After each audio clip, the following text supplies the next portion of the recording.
The galaxy had never paid much attention to Earth.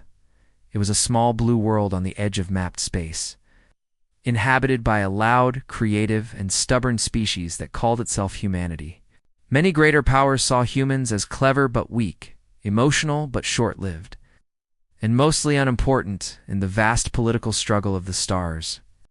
That belief would end on the day Earth's leader was murdered. The human leader was named Elias. He was not a king, nor a god, but a speaker chosen by billions to represent them among the stars. He had traveled far to stand before the Great Council of Worlds, where dozens of alien species debated trade, borders, and peace.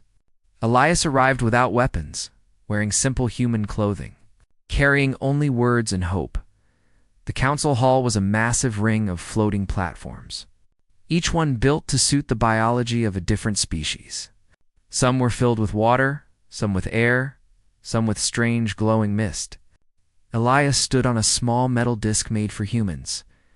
Facing beings far older and larger than himself, he spoke calmly about cooperation, about shared technology, about a future where no species would need to fear another. Many listened. Some did not. Among those who did not listen was a powerful faction that had grown rich from war. They believed that a united galaxy would weaken their control. They saw Elias not as a man, but as a threat. As Elias finished his speech, a hidden energy weapon fired. There was no warning, no flash of light, just a sudden collapse of the human leader as his heart stopped in an instant. For a moment the council was silent, then chaos erupted. Security forces rushed forward. Medical drones scanned the fallen human. The truth was quickly known. Elias was dead. The galaxy expected outrage from Earth. It expected demands for justice. It expected anger. What it did not expect was what came next, back on Earth. The news reached every city, every village, every orbiting station.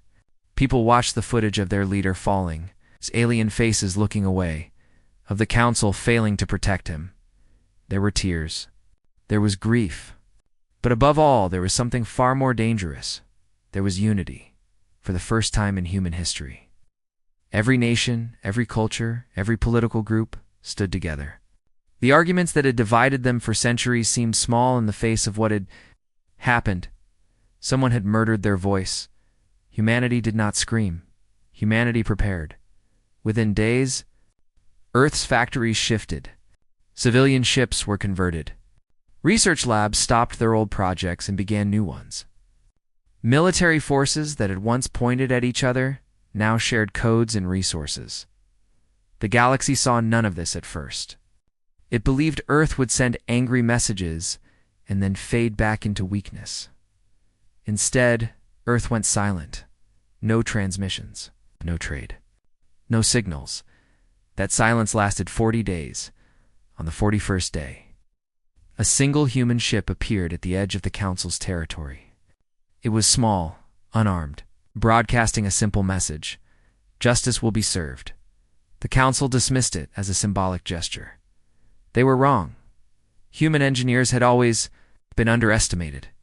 Their technology was not the most advanced, but it was adaptable. They combined alien designs with human creativity in ways no one else dared. They built ships that could change shape, weapons that could think, armor that could heal. More importantly, they shared everything. Every discovery was sent to every lab. Every improvement was copied and upgraded. In weeks, humanity did what other species took decades to do. They built a fleet.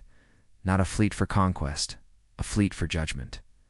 The ships were painted in dark colors, not for fear, but for memory. Each one carried the name of a human city. Each one carried the face of Elias on its hull. The galaxy first realized something was wrong when several warlord systems lost contact. Patrol ships vanished. Communication relays went dark. No explosions were detected. No distress calls were sent. It was as if something had simply erased them. Soon survivors began to arrive in nearby systems. Their ships damaged, their crews shaken. They spoke of silent black vessels that moved faster than any known drive. They spoke of human soldiers who boarded with outrage, without cruelty, but with unstoppable purpose. They did not kill unless they had to. They did not torture. They took records. They took proof. They took those responsible. For Elias's death, the faction that had ordered the assassination tried to hide behind its wealth and allies, but human intelligence was relentless. They followed money trails. They cracked codes. They listened. Every door closed to them was broken. Every lie was exposed. When the leaders of the faction were finally found, they were hiding in a fortress station surrounded by defenses. They believed themselves untouchable, human. Ships arrived without warning. They did not attack the station. They disabled it. Power failed. Shields dropped. Escape pods were locked. Then a single human team entered. No one saw what happened inside. But when the doors opened, the faction leaders were gone, and the station was intact. The galaxy waited in fear. Then a broadcast was sent to every world. It showed the captured leaders standing in a human courtroom. A simple room, no chains, no pain, just judgment. A human voice spoke. These beings ordered the murder of Earth's leader. They did so to protect their power. They will now face what they denied us. A fair trial, evidence was presented. Witnesses spoke. Records were shown. The galaxy watched in shock. Humans did not execute. Humans did not take revenge. They proved their guilt then. They sentenced them to permanent exile on a lifeless world with no technology, no contact, and no escape. A punishment designed not to satisfy anger, but to remove danger. The message was clear. Humanity was not cruel. Humanity was not weak. After the trial, human fleet did not return home.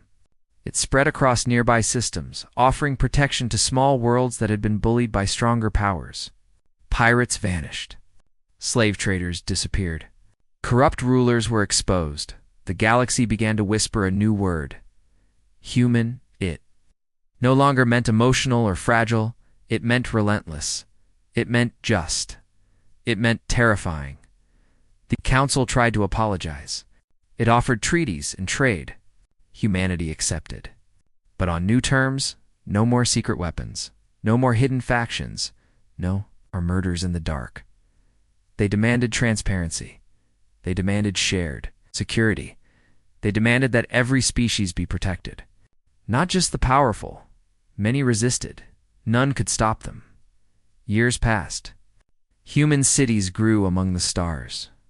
Children were born on new worlds. Elias became a symbol, not of death, but of unity. The galaxy never forgot the day they killed Earth's leader because they learned what followed. They learned that when humans lost one voice, they became one will, and that will reshape the stars, if you want. You can ask me to make part 2 or expand this into a full series in the same style.